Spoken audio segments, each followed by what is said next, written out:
Ja Morant is in serious trouble and reportedly checked himself into rehab for alcohol addiction just days after flashing a gun in a nightclub on Instagram Live.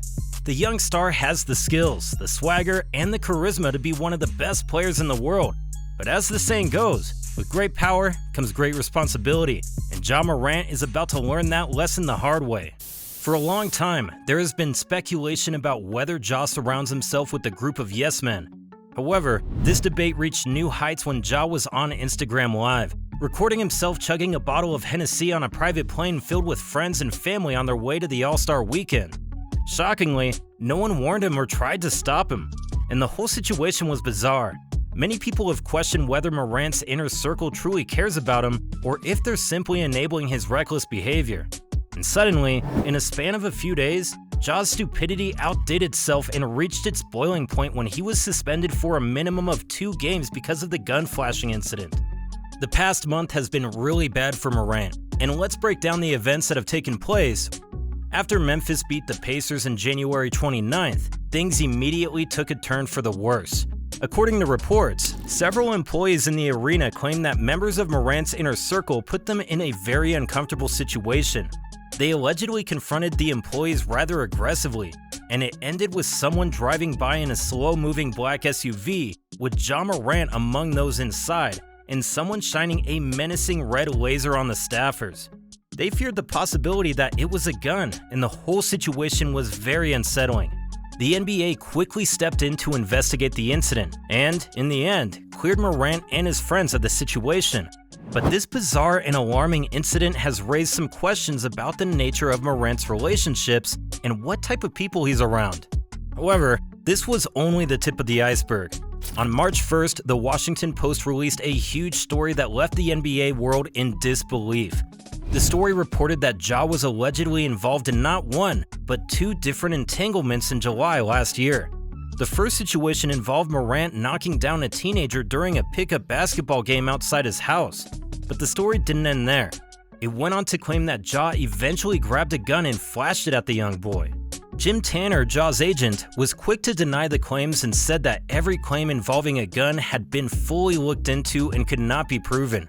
According to the Washington Post, Morant told detectives that he acted in self-defense after the boy threw a basketball at his head and reportedly said, "I'm gonna come back and light this place up like fireworks." The second situation says Ja's mother was involved in a shouting match with a store employee at the local mall. She then called Ja, who showed up with no less than 9 of his so-called friends, and the situation quickly escalated. The group began threatening the security guard and even pushing him in the head before asking what time he gets off. The security guard, understandably frightened by the behavior, took this as a threat and filed a police report. This incident is even more concerning because it appears to have occurred just days before the incident with the teenager. This again raises questions about Morant's behavior and decision-making, and has left many fans and analysts wondering if there's a deeper issue at play. Some have pointed out that Ja is still young and may be prone to making mistakes, while others argue that his behavior is inexcusable. Former NFL player and Fox Sports commentator Shannon Sharpe recently made a statement regarding the alleged situations. Sharpe expressed concern over Morant's behavior, in particular, his decision to surround himself with people who could potentially put him in harm's way. I wish Ja would realize that he's not a thug. Ja is a really good basketball player. Ja did everything he could to lift himself and his family out of this type of environment and to get away from this. And for some reason, he wants to surround himself with these type of people. Why? Bruh, you not hard. That's not your life. Sharpe went on to point out that Morant has a $200 million contract and that he doesn't need to pretend to be something he's not in order to gain respect from his peers. Nobody looks at you, Ja, and thinks, "Man, that's a thug. He's hood. He's down. He's about that." You not. Stop pretending. And Shannon has a really solid point here. Ja isn't someone who comes from the streets or had a tough upbringing. In fact, he grew up in the suburbs of Dalzell, South Carolina, in a big house with both his parents, who provided him with everything he needed. He even had his own basketball court in his backyard, for crying out loud. His parents were both college athletes who worked hard to ensure that Ja and his sister had a good life. The last incident of Ja's horrible month happened on Friday, March 5th, after the Grizzlies suffered a crushing defeat to the Denver Nuggets. But it wasn't the loss that grabbed headlines that night. It was what happened afterward that caused a stir in the NBA community.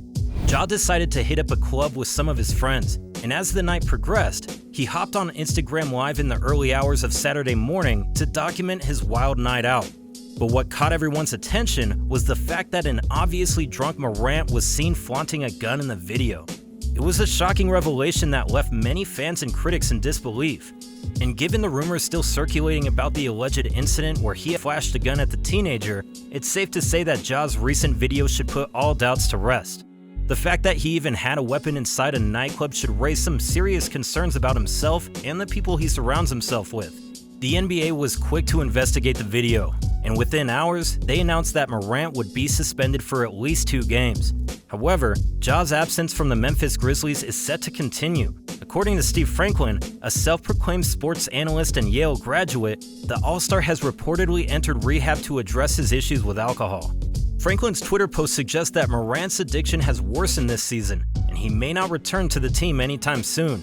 Hearing from my Memphis source that Ja Morant has checked into rehab for drugs and alcohol, Franklin wrote.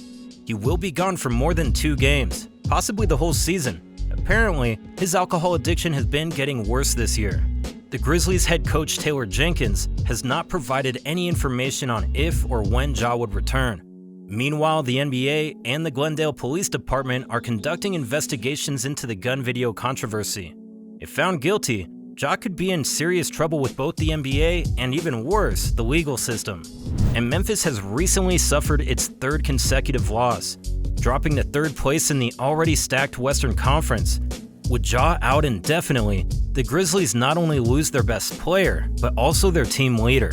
This is, of course, a major blow to the team, especially since the Western Conference this year is highly competitive, with several teams aiming for the title. Ja was on track to having his best season ever, but unfortunately, he will most likely never set foot on an NBA court again this season. The loss of Ja is a big setback for the Grizzlies, and the team will need to find a way to do without their star player. We really hope Ja gets the help he needs. We all want to see him come back and be the great player we know him to be. And situations like this can only have 2 outcomes. Either you learn from it and start cutting certain people from your life, or you keep on doing this kind of behavior until you end up dead or in jail.